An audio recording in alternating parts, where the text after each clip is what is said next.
Rich, as a longtime labor union member here in the state of West Virginia, what do you fear the most?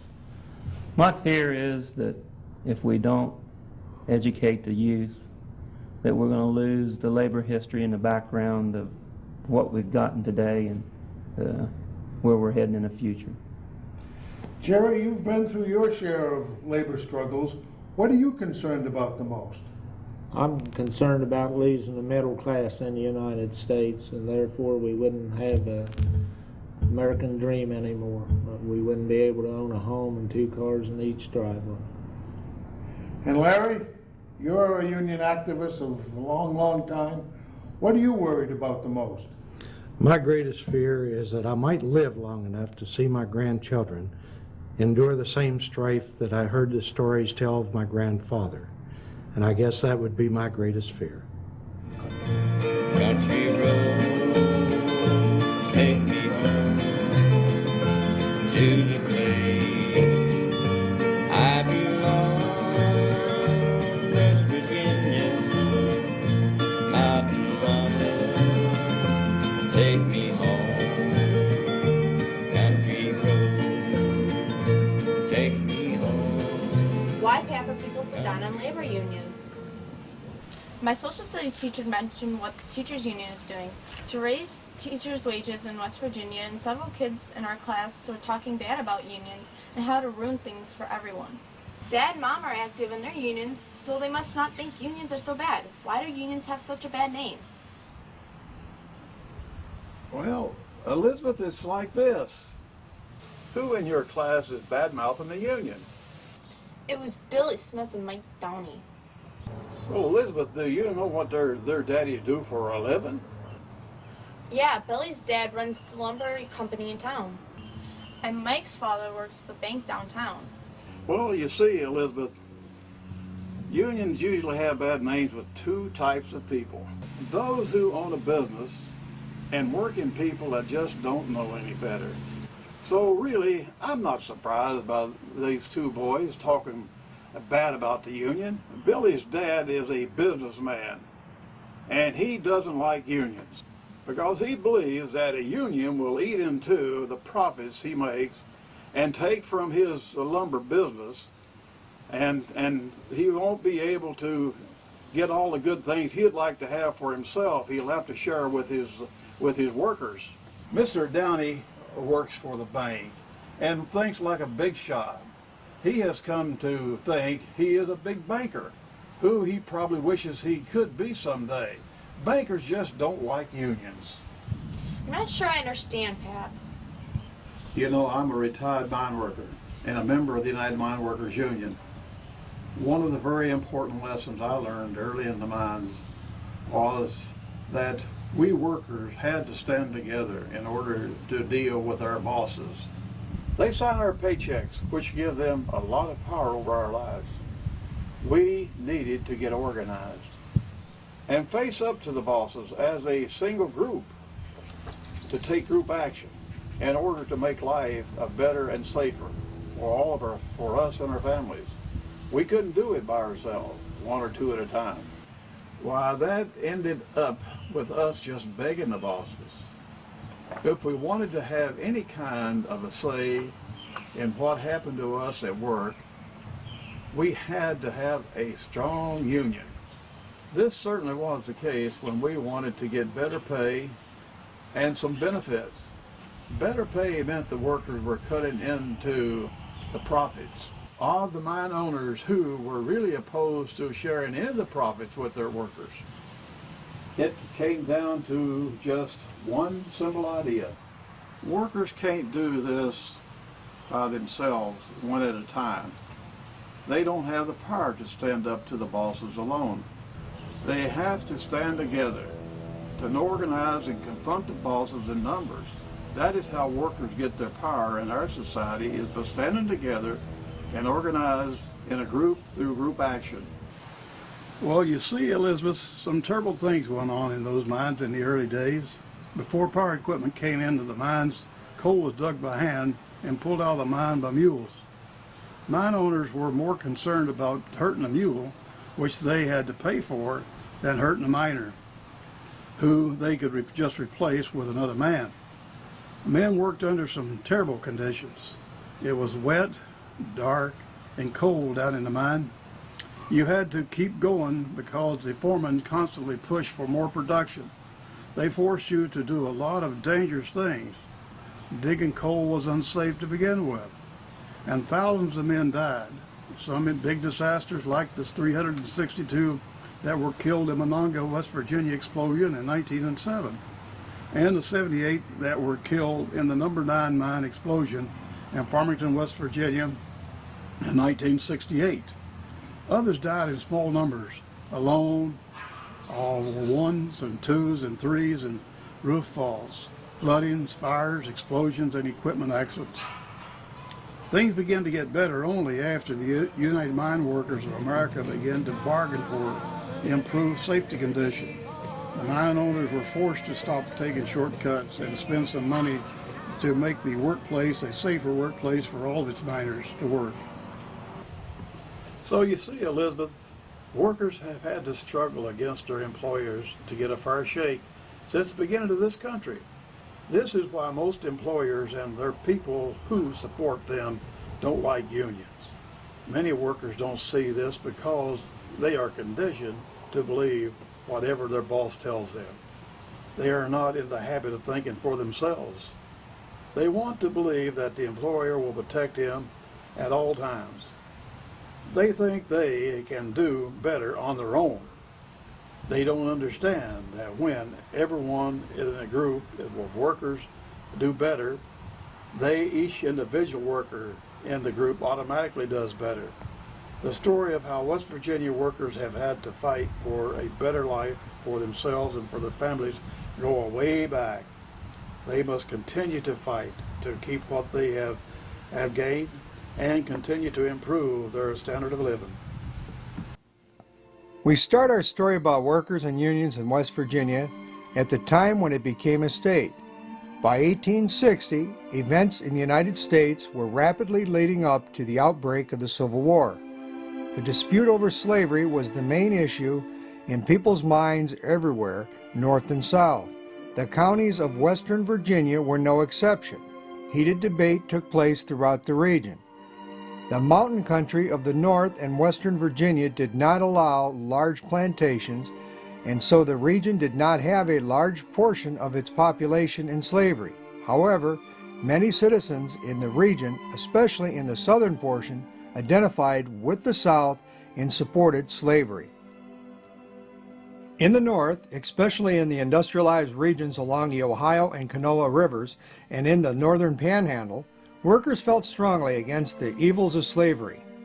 They fully understood the economic fact that the presence of workers in chains who labored for no pay forced down the value of free men's labor.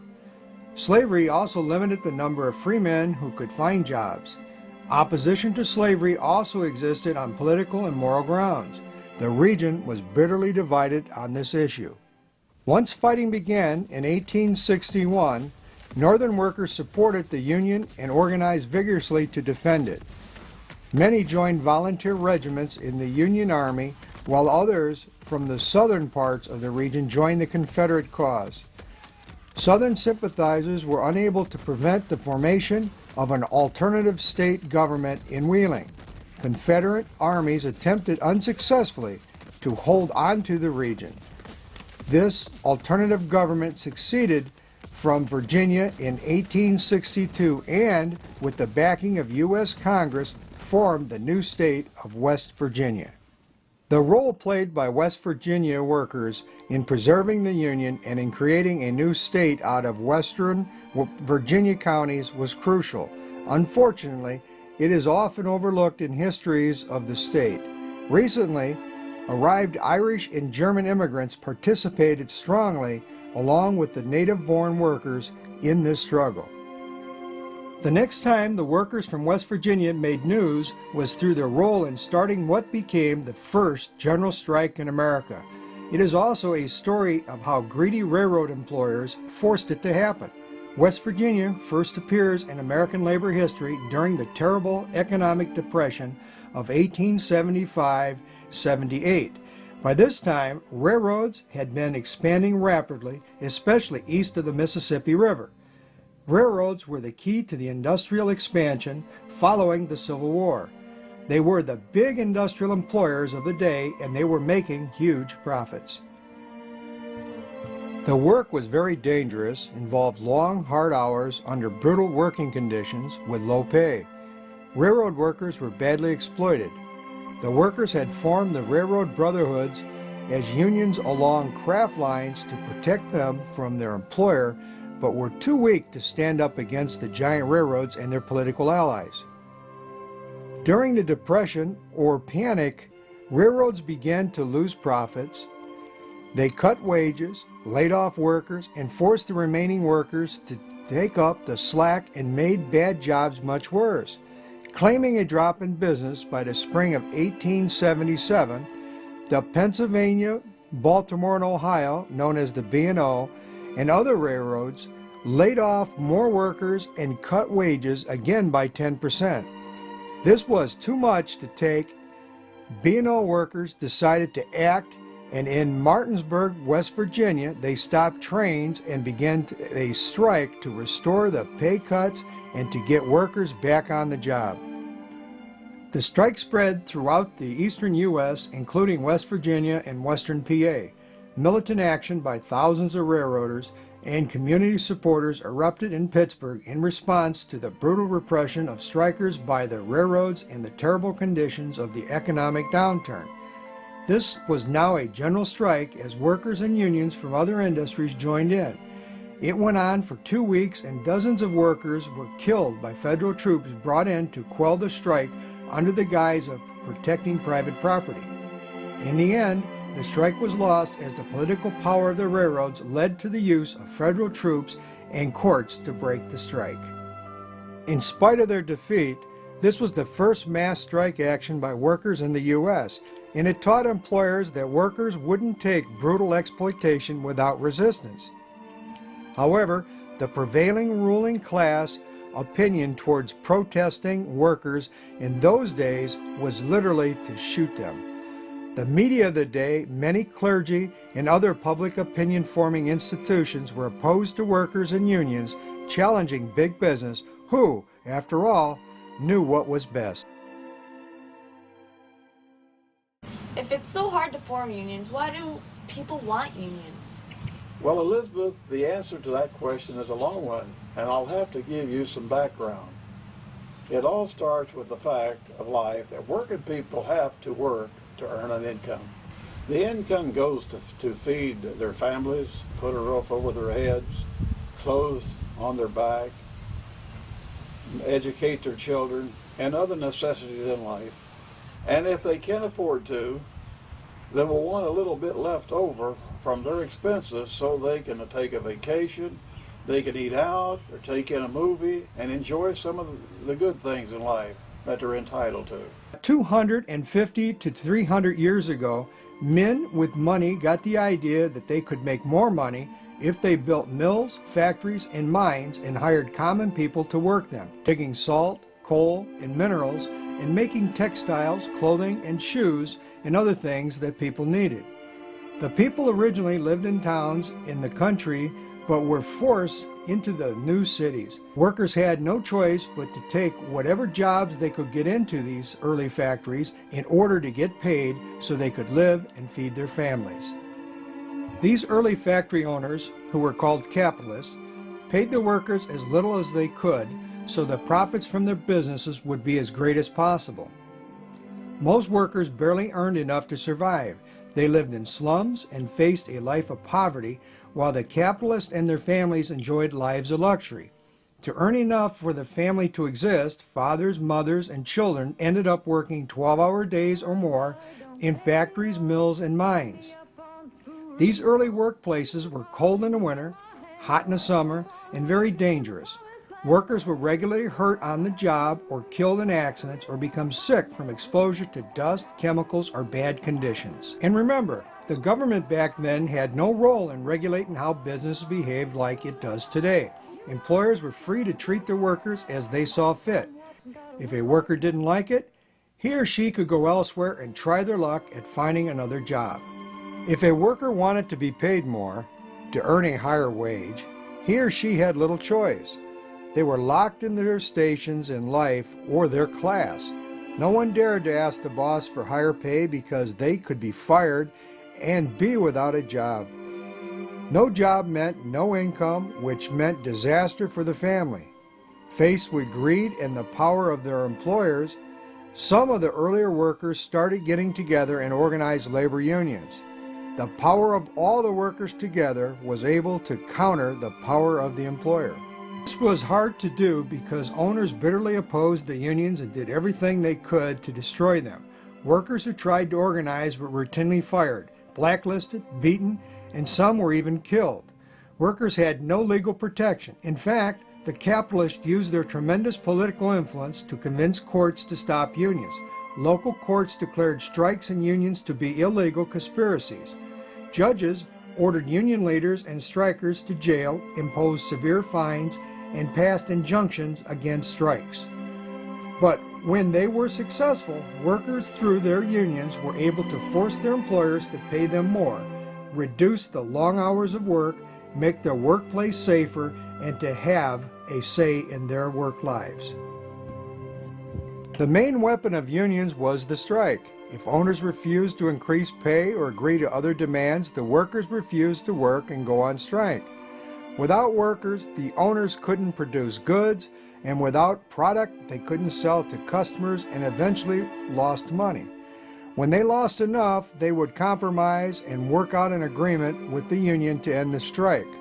Workers and unions used the strike only when they had to because strike meant no income, which was hard on the workers as well. Employers fought back with violent tactics and striking was no fun. But then, workers had little choice. Today, the same general situation still exists, even though employers may not be as brutal and laws exist that give private sector workers, those who work for privately owned businesses, the right to form unions and bargain with their employers. Public sector workers in West Virginia still do not have the same legal rights as private sector workers. Workers still need a union in order to force employers to pay fair wages, provide necessary benefits, safe working conditions, and other decent working conditions. Unions also give their members a say in what happens at work and some degree of job security. Modern companies strive harder than ever to make high profits, so they still oppose unions. They frequently break these laws in order to fight unions. Here in West Virginia, workers have had a particular hard time getting their fair share of what the state has to offer. Industrialization eventually came to West Virginia following the Civil War.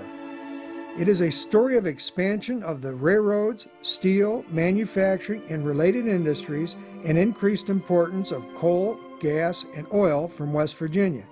During the period from 1870 through 1900, wealthy and powerful investors from outside the state were encouraged to buy stock in various enterprises set up by a handful of West Virginia businessmen like John Camden, Henry Davis, Stephen Elkins, and Nathan Scott.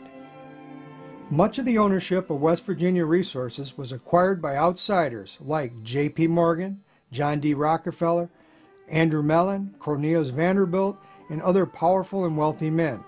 As a result, these few local businessmen become fabulously rich and powerful in the service of the absentee owners of the state.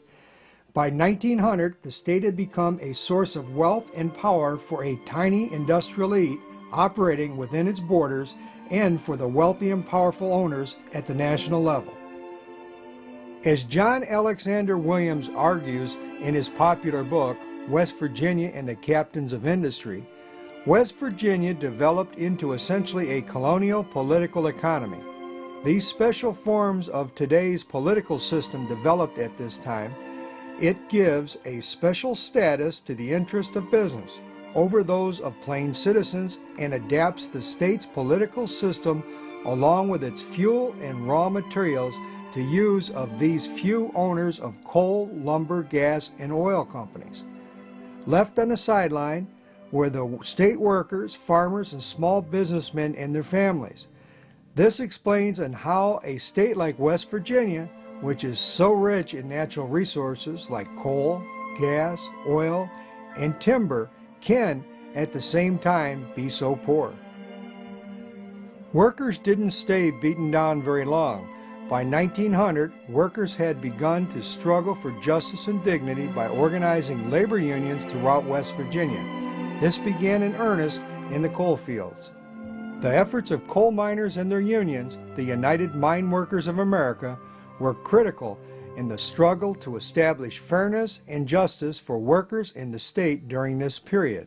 The West Virginia coal camps back at the turn of the century were basically melting pots of Italian and Polish, German, white, black workers coming together to mine coal, but unfortunately they were also virtually slaves. Coal companies required miners to live in their own coal camps, paid rent to the coal companies for the company house, lived in the company town, had to deal at the company store, paid very low wages, worked 16, 18-hour days. At the end of the pay period, they'd draw nothing for that 2-week period of time. So in reality, they were slaves, and some of these coal camps were even fenced in with guards. So the UMWA was the outlet for these miners in struggle. Miners were being killed by the thousands in explosions and slate falls, killed one at a time, hundreds at a time.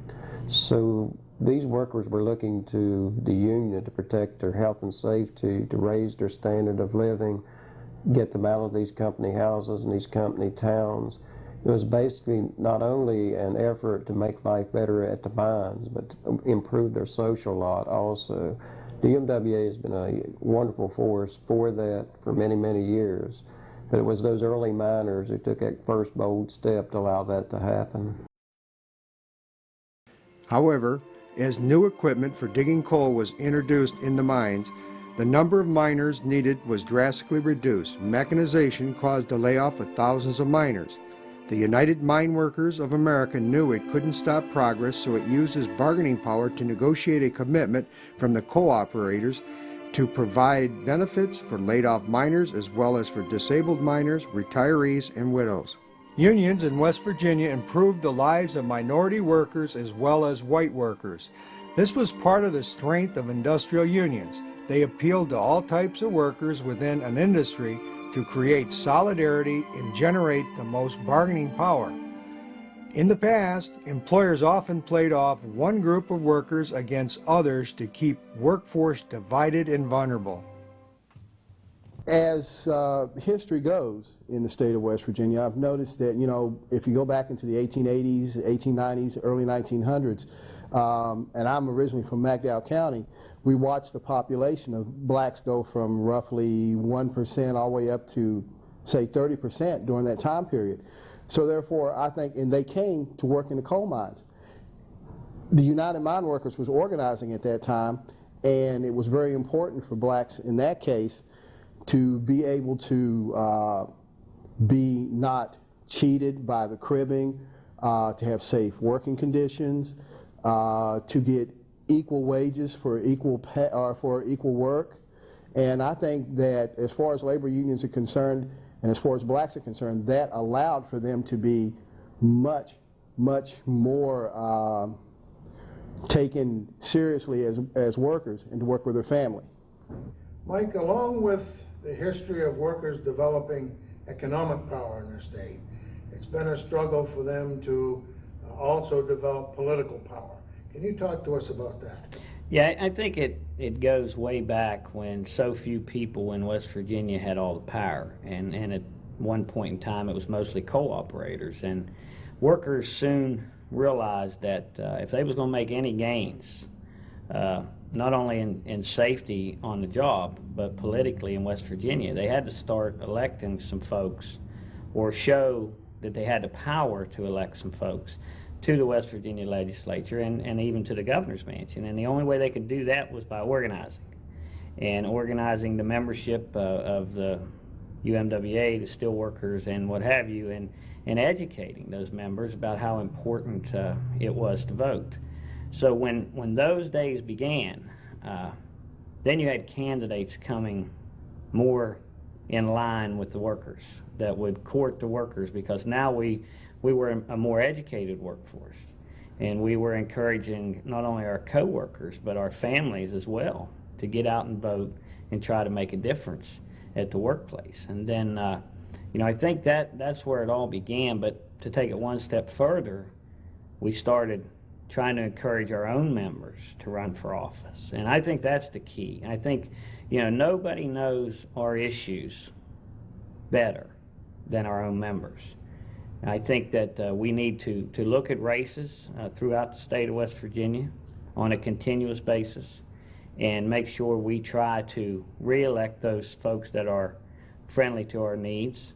But in those areas where we're having problems, we need to look for a viable candidate, preferably a member of one of the AFL-CIO unions, and the entire membership needs to be very active and work toward trying to get that member elected.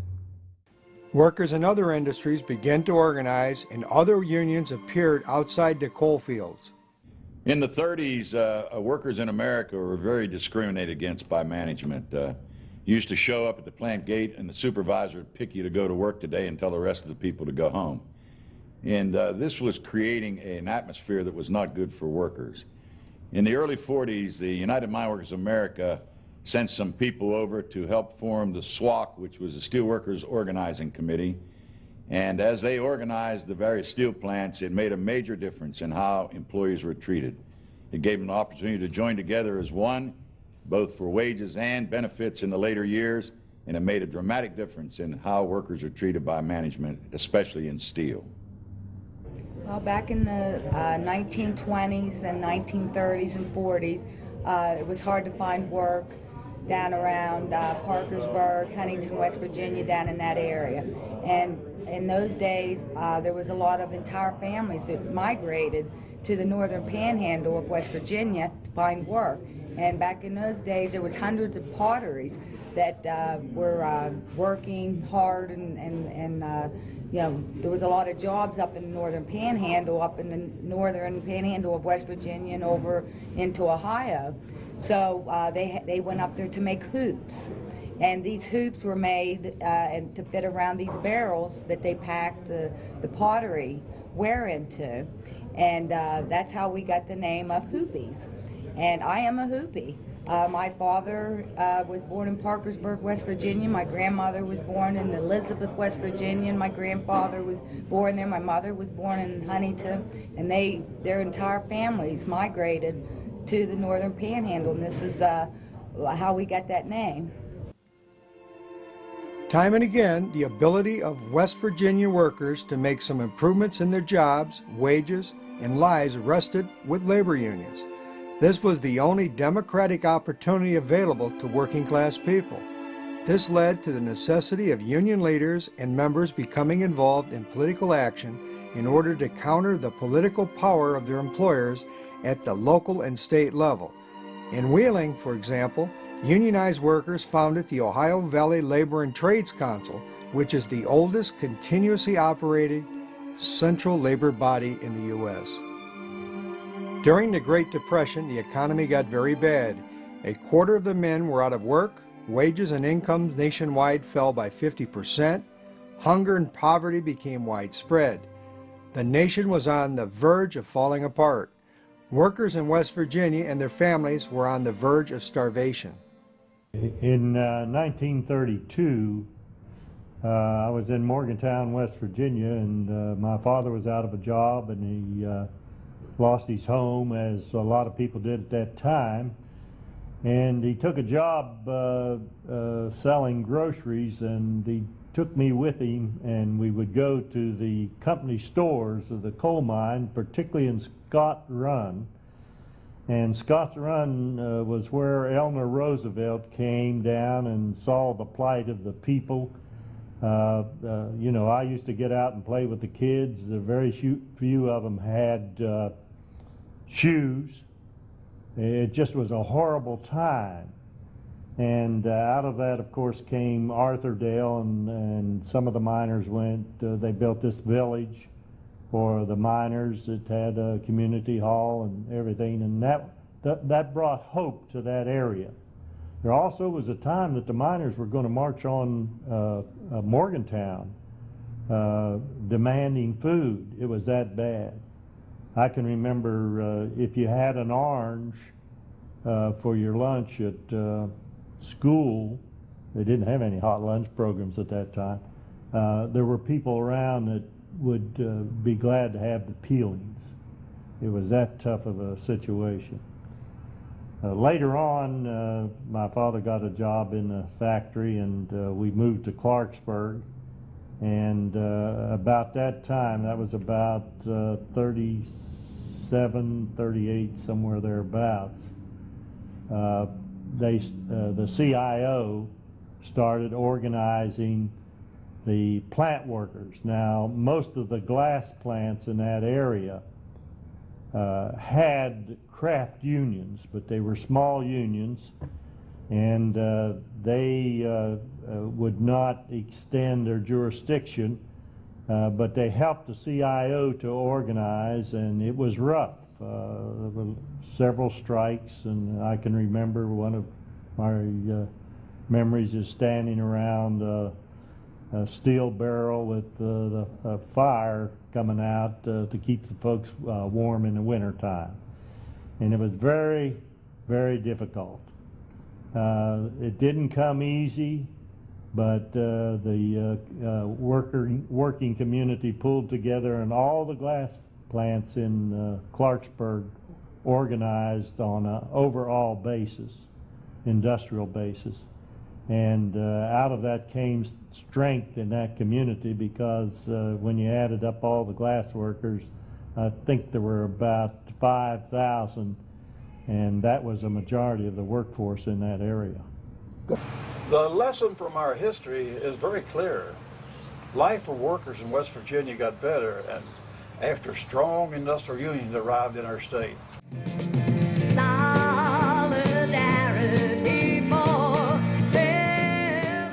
But the unions didn't make progress for workers just in the coal industry and industrial workplaces.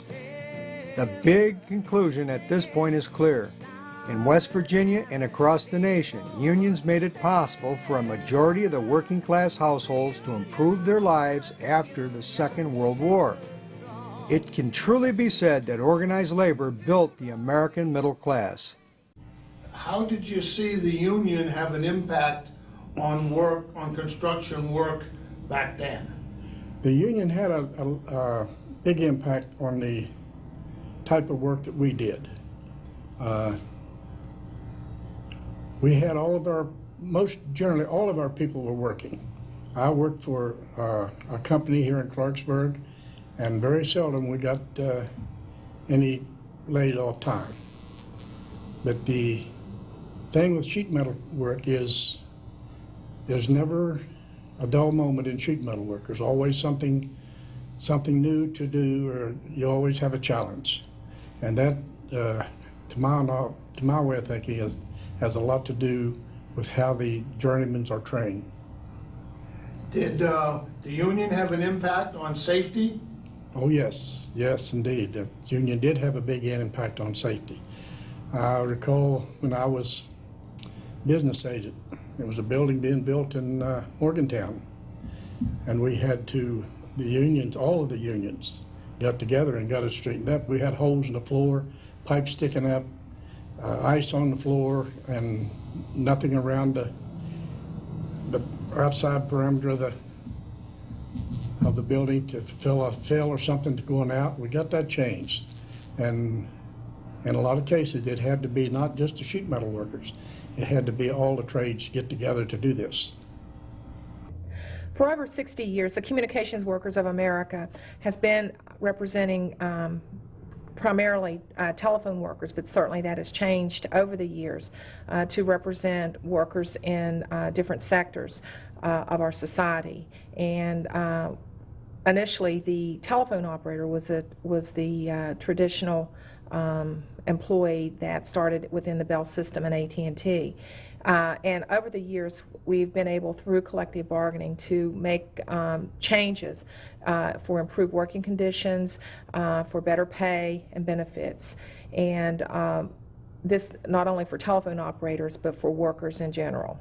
Having worked in education for 22 years as a classroom teacher has given me a pretty good background to deal with the issues that teachers have. Teachers have long struggled in West Virginia. Because we don't have the right to bargain collectively, we've had a special challenge as members of AFT West Virginia in order to gain some dignity, some respect in the workplace, to help with teachers' working conditions. It creates a whole new set of problems when you're not able to sit down and bargain these things. You have to rely on all of the things we shouldn't have to rely on, politics, making sure we don't make people upset. The other issue that teachers face, we're a profession that is 70% women. And we have 55 counties, and all the top pay, with the exception of about 6 counties, goes to men. So this thing of pay equity is alive and well in the field of education, and that's one of our issues. Okay, Roy, can you tell us what it's been like for construction workers in the state and how unions have made a difference for those workers in West Virginia? Well, I think construction workers, whether it be West Virginia or anywhere else, have always struggled to maintain their standing in the community and maintain a safe workplace, maintain a living wage. And I think unions have made a great difference in that process through their ability to negotiate a decent wage package that includes health benefits and pension benefits, has caused recognition in the community that these people are not just somebody who picked up a hammer or a pair of pliers because they had nothing else available. They did it as a highly skilled trade. They have adopted safety programs, trained their people in safety. They made a very serious effort to demonstrate to their members that they wanted to come home at night just like they left home in the morning. Unions led the fight for the employer-funded health care benefits and employer-funded retirement benefits. In West Virginia, organized labor is still fighting for a fair and reasonable workers' compensation system that adequately protects workers when they get hurt on the job. Would you say that things have gotten better safety-wise since Willow Island, for example? Well, Willow Island was a terrible, terrible tragedy, and it certainly called the attention to safety issues. Willow Island is something that we have vowed to never, ever forget. Our folks have been instrumental in developing a monument to those that lost their life at Willow Island. Since the days of Willow Island, we've instituted numerous safety programs and training, and really tried to put a heavy emphasis on surviving your day at work. This relates obviously to workers' comp. Can you briefly assess the workers' comp situation here in the state? Workers' comp in West Virginia is maybe not unlike several other states. We're facing a lot of escalating costs. We're facing administrative policies through our workers' comp division that doesn't work. We're facing a lot of misinformation by various people out there. But the truth is that workers' comp was developed as a no-fault system, so we have an obligation to take care of injured workers. And the bill that's being considered currently actually does nothing but take away benefits from workers, and we think that's very, very unfair.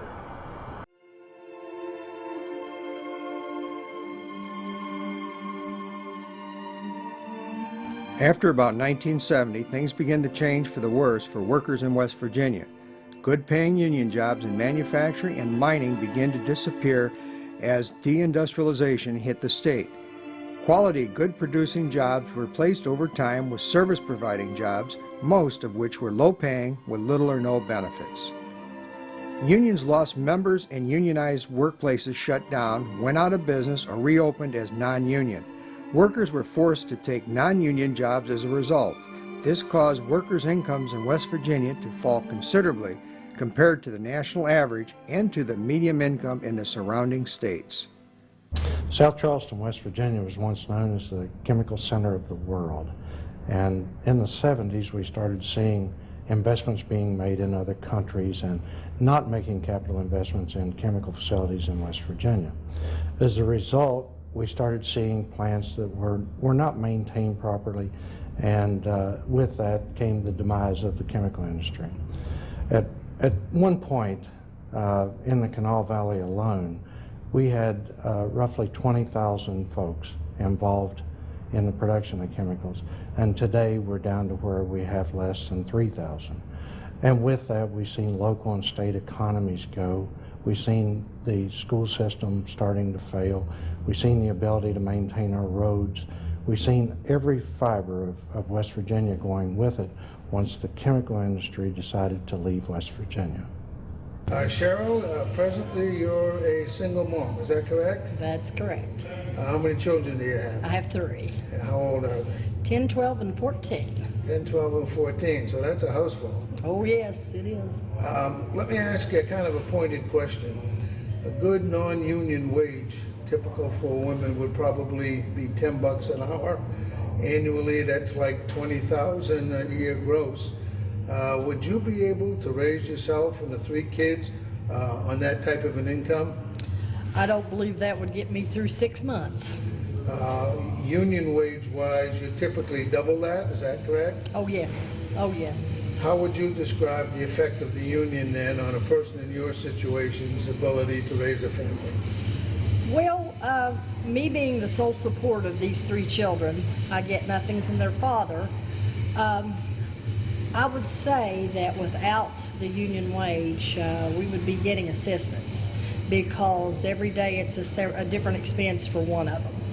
And, you know, everyone likes for their kids to be just like everyone else's kids.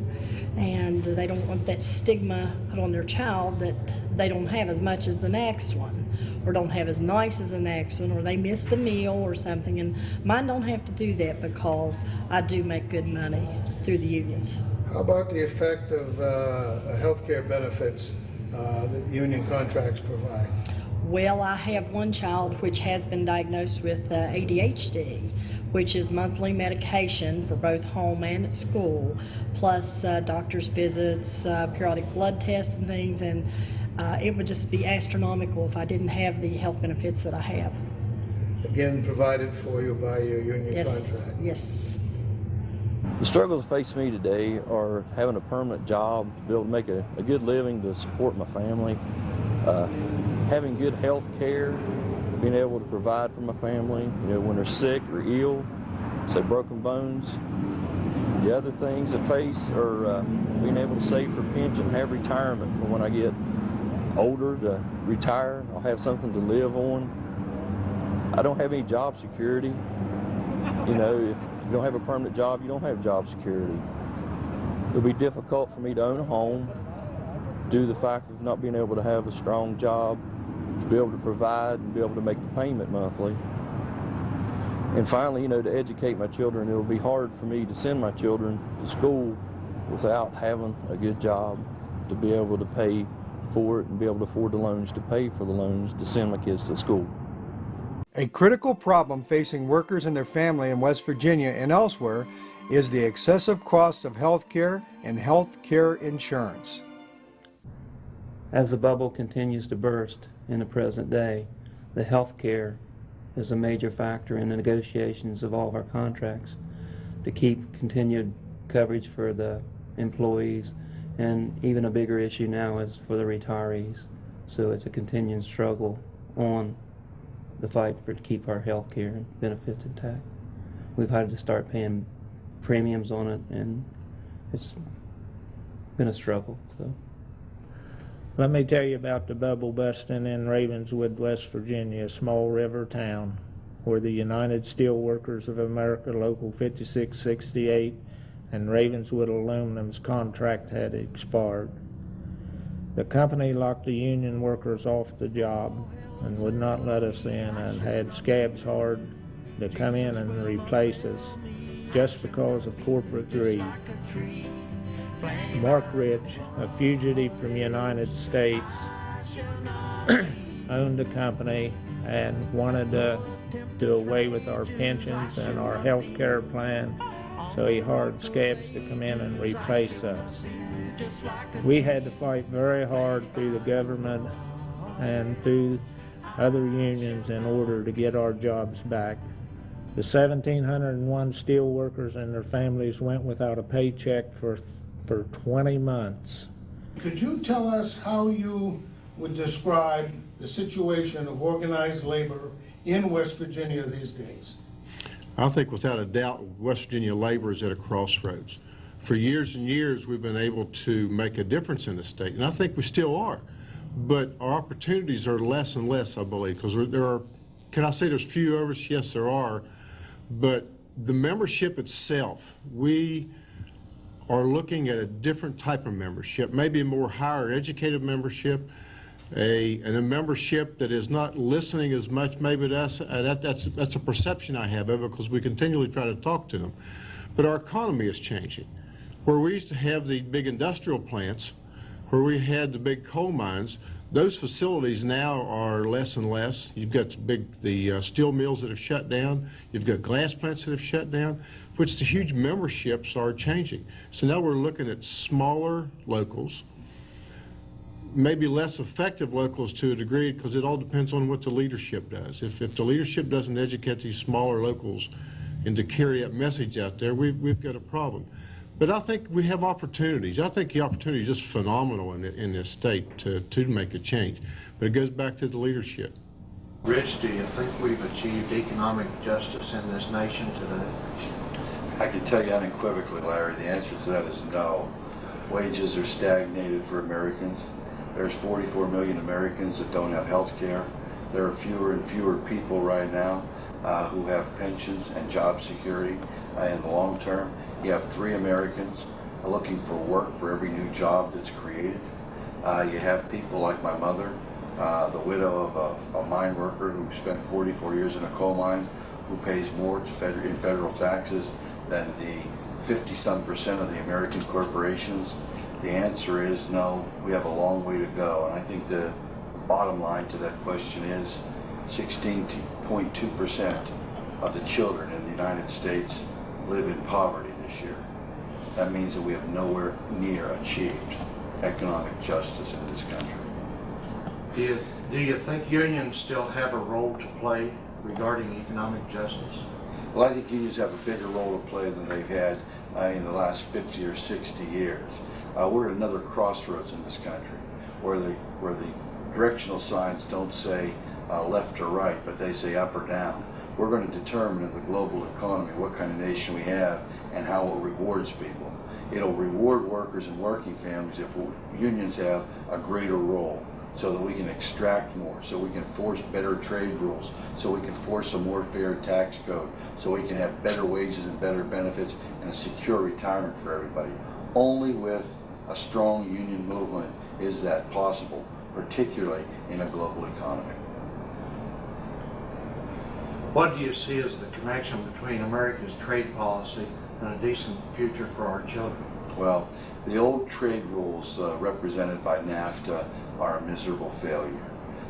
We were told that they would create jobs, they would build the standard of living on both sides of the border. They have not. We've lost nearly 900,000 jobs under NAFTA.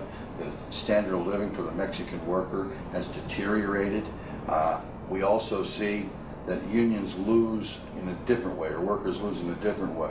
Because of those old rules that don't protect workers and don't protect our rights, employers can make threats to move offshore and thus keep the standards down, keep wage increases down, keep benefits levels down.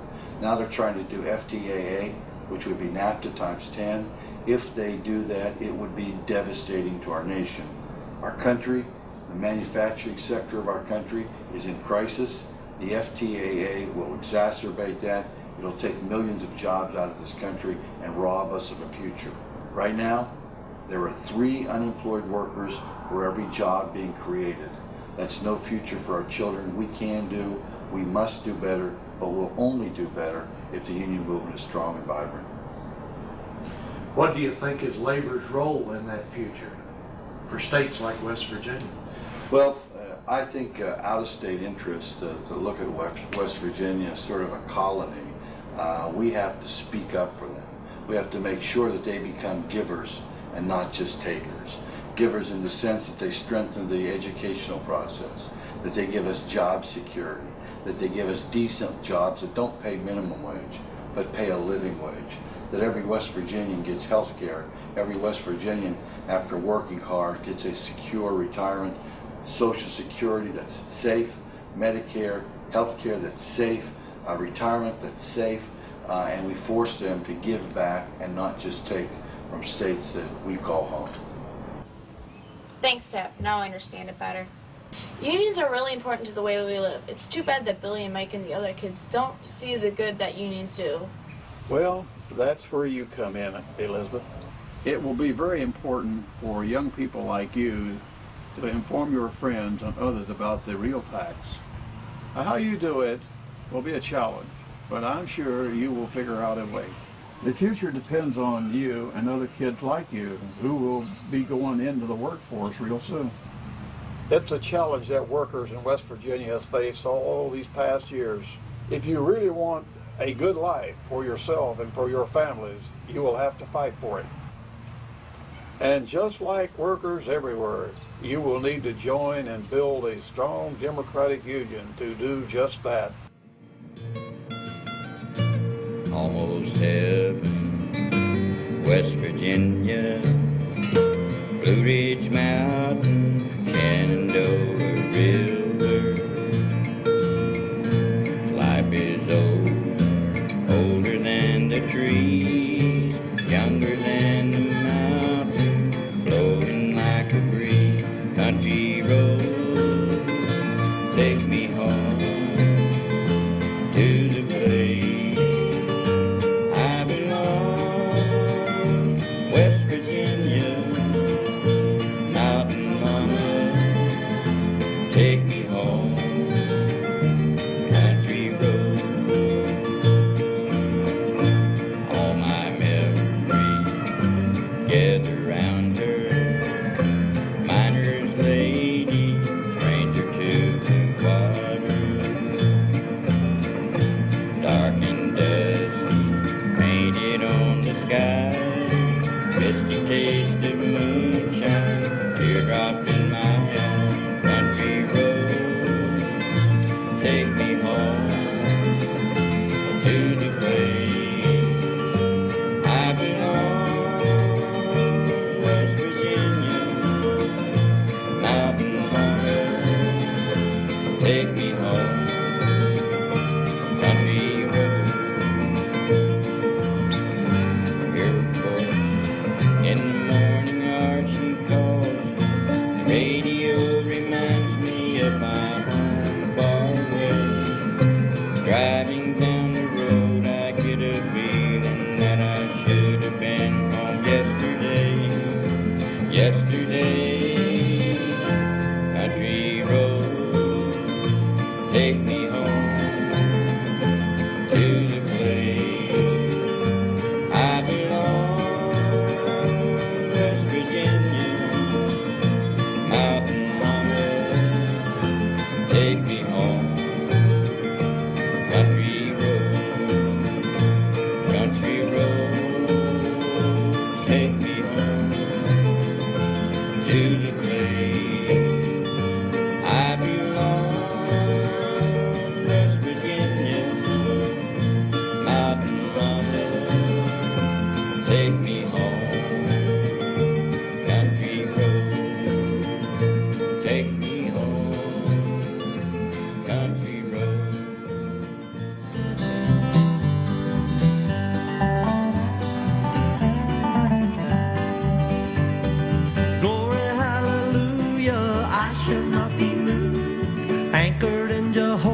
shall not be moved, just like a tree planted by the waters. I shall not be moved. I shall not be, I shall not be moved. I shall not be, I shall not be moved, just like a tree planted by the waters. I shall not be moved.